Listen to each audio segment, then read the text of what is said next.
مرحبا أصدقاء الاختراع المصري. مفاجأة النهاردة إن شاء الله تعجبكم.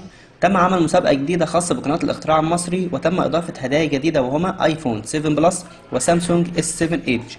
هيتم السحب على الهدايا كل 15 يوم، والاختيار هيبقى يدوي وليس عشوائي.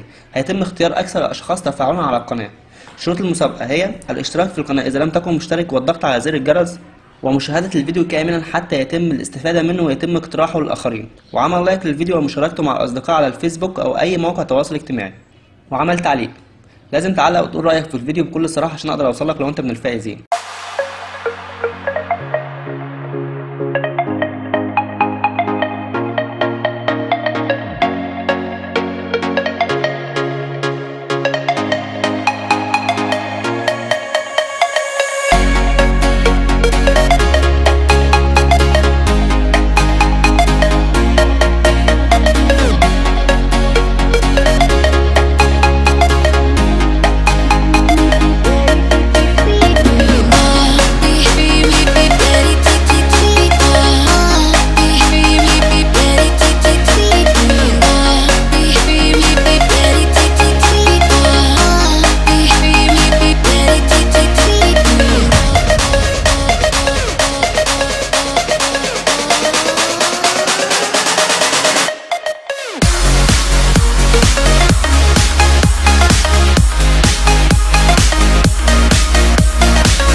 لا تنسى الضغط على زر الاشتراك وزر الجرس لمتابعة كل ما هو جديد. نريد أن نصل إلى 1,000,000 مخترع عربي بإذن الله رب العالمين.